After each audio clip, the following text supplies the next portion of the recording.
hari amakuru no. She was abandoned by the father of her child, left alone, struggling to survive, and sinking deeper into despair. At one point, she even thought life had nothing more to offer her, that the pain was too much, and the only way out was to give up. But sometimes, even in the darkest moments, a story has to be told, a story that gives hope and warns others. I continued calling every month without giving up. After 9 months, he finally picked up my call, and I told him that I don't ever slow up, no I don't take shit. I got no love for the fakeness. If you wanna play tough and wanna hate this, I'll always show up.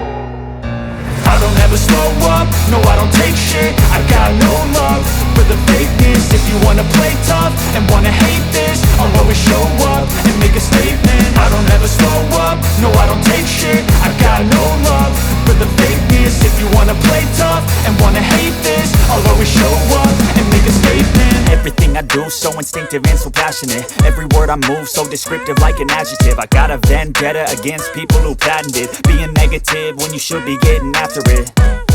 I got facts over tracks, this and that. Spitting slow, spitting fast. I could roast, I could gas. Think I'm okay at last, but I don't know if that can erase all the past. And the pettiness, a reflection of the emptiness. Hilarious, you think you're worth my time, you're delirious. Mysterious, because you hide behind a fake exterior. Inferior, you know I'll always be a bit superior. Get off of me, this ain't no humble brag. I want you to hear words, you can say them back. I want you to feel free from the chains at last, and to believe in what you got. It was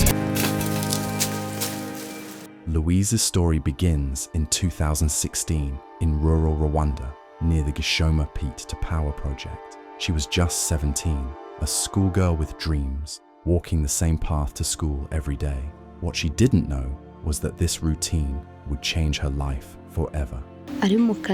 I always used to pass there when I was going to school. One day, he called me and told me that he always sees me pass through here, and he told me that he loves me. At first, I thought he was joking, but then one day, he came to my home to visit me.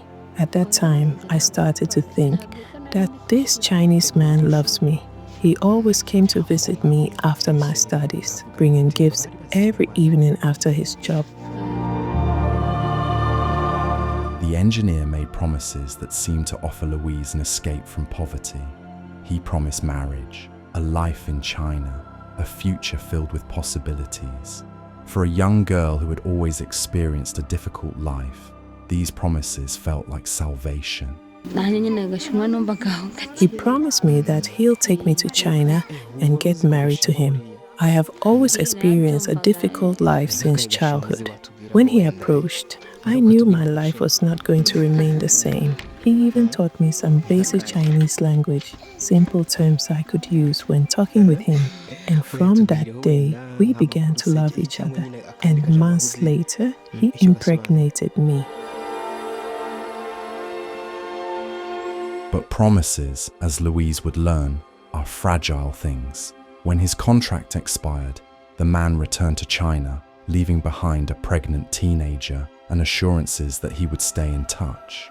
In November 2016, Louise gave birth to Nelly Igiraneza, a beautiful daughter who would never know her father.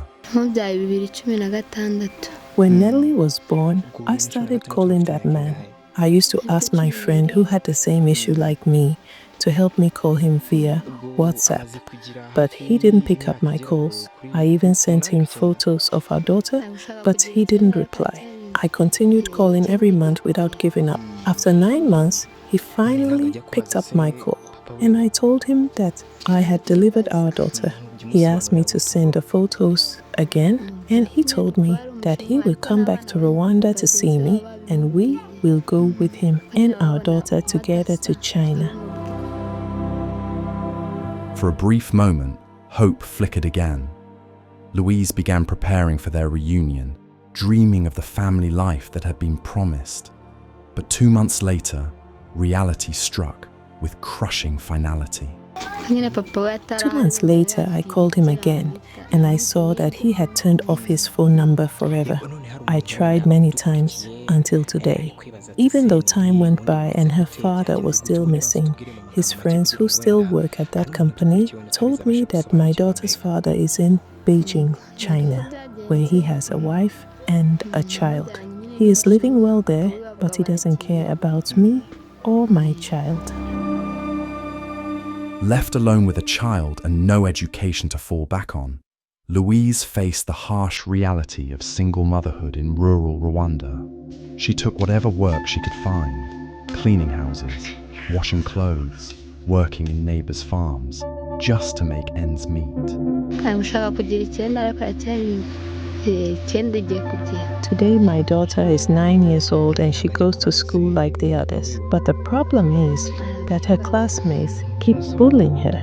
They laugh at her because her skin looks different from theirs. They tell her that her father is Chinese and that he abandoned her and will never come back. All of this hurts her deeply, makes her sad, and affects her studies. When she comes home, she tells me about it, and I don't know what to do. It also hurts me a lot. The weight of raising a child alone, facing daily discrimination, and struggling financially pushed Louise to her breaking point. She found herself contemplating the unthinkable, a permanent escape from her pain. My life has been at stake. Surviving is so difficult. I don't have any job and I have this kid. She is still young.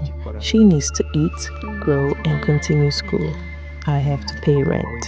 Before you came, I was only remaining with one bad choice.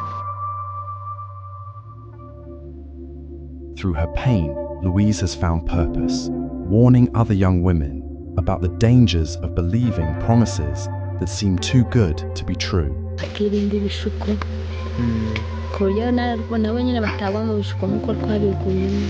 I will tell other girls out there to be very careful, because if you get involved with someone, especially foreigners, they can promise you heaven and everything, but after having sex, it's over. I would request people to help me. Louise's story is not just about abandonment, it's about survival, resilience, and the strength of the human spirit. Her journey teaches us several profound lessons. First, that vulnerability should never be exploited, and that true love respects and protects rather than abandons in times of need. Second, that discrimination and bullying, whether based on race, family circumstances, or any other factor, leaves lasting scars on innocent children who deserve acceptance and love. Most importantly, Louise's story reminds us that even in our darkest moments, when suicide seems like the only option, there is always hope. There are always people willing to listen, to help, and to remind us that our lives have value. Thank you for watching. This is Trend Pulse. Don't forget to subscribe and share Louise's story with the world.